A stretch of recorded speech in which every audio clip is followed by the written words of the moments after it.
So, first thing on the list on the schedule for today is to answer emails and go through program updates for my team.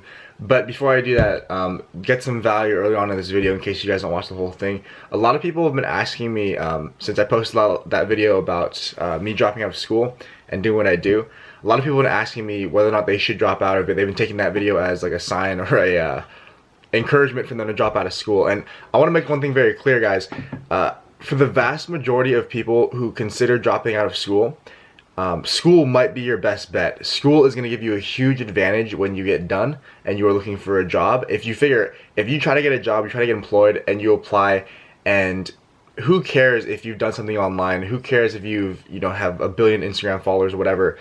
The generation that would be hiring you, they don't know that world. That's not impressive to them. So what's impressive to them is a college degree. If not for the degree itself, then just knowing the fact that this person, that the applicant, can grind through 4 years or how many years of hard work to get to that end goal. Now that sounds super ironic and hypocritical of me to say, but I guess my advice to you guys is this: if you were to ask me whether or not you should drop out of school, obviously it depends on your situation. If you are pursuing something that you know you need a degree, you need to follow the steps on the path for, like let's say you want to be a doctor, you can't not go to school and be a doctor, right? If that's your goal, you have something similar like that, then you have to follow that formula. Do that. On the other hand, a lot of you guys out there wondering, and I hate to say this, but a lot of you guys out there wondering whether or not you should drop out of school or quit your job or whatever you're asking me. A lot of you are probably doing that or saying that because you think that it's going to be easier for you if you leave whatever you're currently doing. You think it's going to be more fun, and so on. I'm not saying it's not going to be more fun. Like, if you find something that you really enjoy doing, that you find meaning from, that you can make money from, it is a lot of fun. But it's also extremely stressful. It requires so much work. Like right now, as much as I love what I do, I work between the charity, the coaching business, and the second business, I work probably between 80 and 90 hours a week. I know that sounds insane, but really, I have about 3 hours of free time in the middle of the day. That's it every single day. Out of those 3 hours, I have some time to sleep every day, and that's it. And I'm not complaining. Like I said, my choice is mine. That's what I chose to do. And over time, hopefully I progress to a point where I don't always have to have this crazy schedule. But the big thing is, guys, if you are going to pursue something unconventional, you have to expect that it's going to be more work. It's going to require more adaptation, more creativity for you to be successful. And that's the big thing, is that there is no guarantee of success. There never is, but at least with a degree, or at least with school, whatever you might do otherwise, you have some security. Now, on the other hand, there's a chance that you're one of the select few, the very small percentage of people who can actually make this work. And there's no way for you to know whether or not you fall into that category unless you go after what you're trying to do. Just understand and just realize that it's only going to work out if you are absolutely relentless, not just in how hard you work. That's not enough. You have to work hard, and you have to know what the fuck you're doing. So you need to be able to learn fast. So if you don't like learning in school, too bad. If you're going to go off on your own and do something unconventional, you need to be able to learn in other aspects, in other fields, to make sure that you can actually make a living doing whatever you want to do. And that's that for now. I'm going to leave it at that, and I'm going to get on with my day. As I'm watching this deload footage here, just want to give a quick shout out to Michael, Kayla, and Carter, all three of whom are competing in their very first meet this upcoming weekend. Kayla's competing on Saturday. Michael and Carter are both traveling all the way from Southern California to come compete. I don't know what's going on with the light, but they're coming to compete at Strength versus Cancer, which is pretty badass. So, you two, I will see you there. I'm gonna grab something to eat. This is actually the first thing I've eaten so far today, Greek yogurt.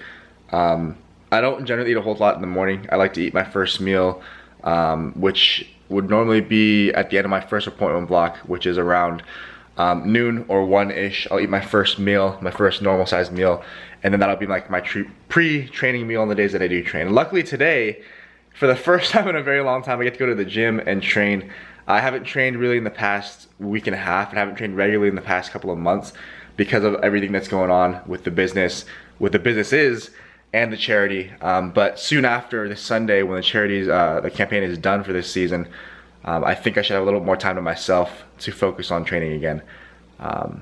But yeah, if you guys were wondering why I haven't posted training footage, because there is none. There's a little bit, but not a whole lot. So, just finished my first appointment block, or not really, technically somebody missed their appointment. Tisk tisk. But anyway, I'm gonna get back to my emails. If anything, having this person miss their appointment means that I'll have a little more time to finish these emails, which is useful because I have more emails and programs to get through than I would like to right now. And I need to finish all of my programs, all of my emails, and I need to finish eating breakfast within the next hour and a half, which I think I can do. I might just lump the two together. I might just eat while I work, and that's fine. Alright, only like a normal day only allows me like maybe 3 hours of free time in the middle of the day, which is normally when I would train, but more recently that free time is no longer free. It's more so just me working on the charity, which is fine. But that also means that I can't cook very often anymore. So this is meal number one, I guess. I guess maybe the yogurt is meal number one, but this is my first quote-unquote meal. As much as I'm not training right now, I'm still maintaining some decent condition and size, I guess. For those of you who care, I am weighing in currently first thing in the morning when I weigh in. When I do weigh in the morning, I weigh about 183 pounds. And by the time I go to sleep, I usually weigh, I would guess, between 188 and 191. That sounds ridiculous, but it's I eat a lot of food throughout the day because I need to eat. My metabolism is crazy fast. It actually doesn't look that bad for a microwave meal. Took a short nap because I got here like half an hour early. I'm gonna train real quick. It'll be my first day of my sort of, I don't know what you call it, but the program that I'm running for myself. I made it kind of just for fun. It's a combination of my powerlifting stuff and my bodybuilding stuff, so I can get back to my roots as a bodybuilder and try to be buff as well. Today it was supposed to be squats, but I switched it for tomorrow, so today is actually gonna be my first upper body, I think you can call it like a push focus. I've got slight incline dumbbell press. This big camera? Yeah. Now, it's gonna be like, you just go like, Remember his eyes got it? Yep, exactly. You got it. Nice. I think so. I think that's the one. now you to put like little holes. Yeah, for his nose. Yeah. Yep. Not to draw lines. Yeah, his arms, his legs are probably the thing that makes him look like a tree frog, right? Yeah, but his arms are like, they're so long. Yeah, they are pretty long. Nice dolphin on the camera. Doing some incline titty presses. My first big move of the day. Super excited with helping a child with their homework. Helping him draw a frog.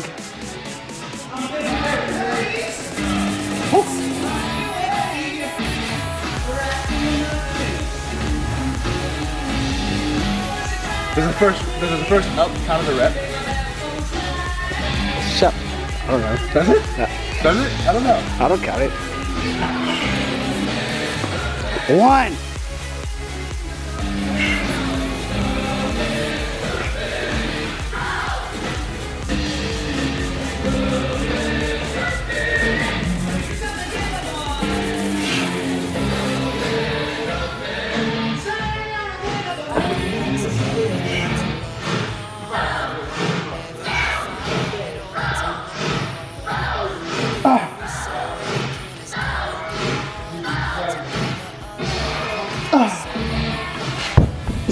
Superset.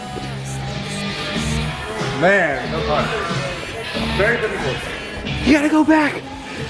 Let's go, Gary, come on! Draw, let's go! Draw the eyeball. I did.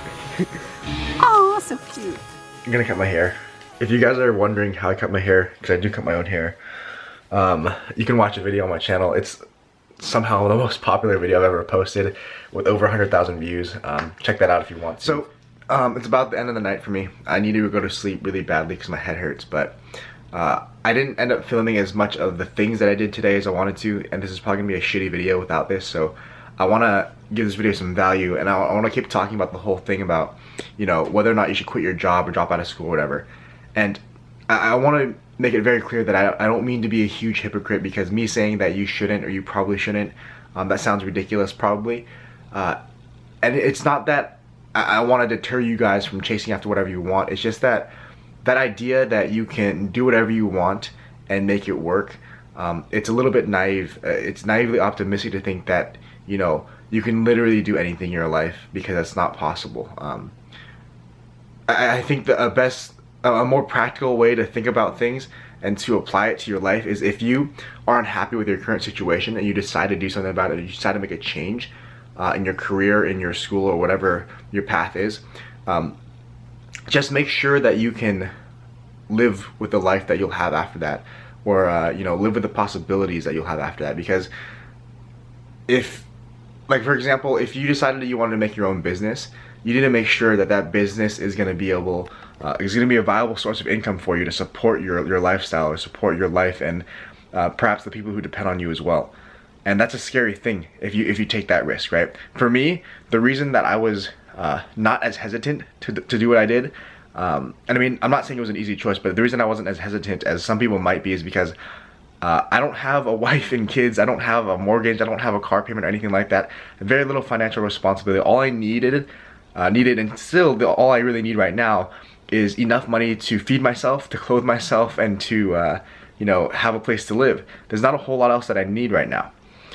So when I started my second business, it wasn't like I just did it on a whim or anything like that, but it really was like, now's the time for me to do that because nobody else is depending on me. And I'm not saying that if you have a wife and kids, or you know, have a husband and kids, or anything like that, or if you have a car payment, house payment, whatever, that you can't take these risks. It's just that it's there's more riding on that, you know. And a word of encouragement for you guys is, if you decide to make that leap, like, yes, like I said earlier, it's probably way more work than you'll expect it to ever be. It requires a lot of creativity and adaptability. But at the end of the day, I think that even if you have to work way harder, even if you have to work way longer, and you struggle more than you would have to figure things out, I still think that I'm extremely satisfied with what I do.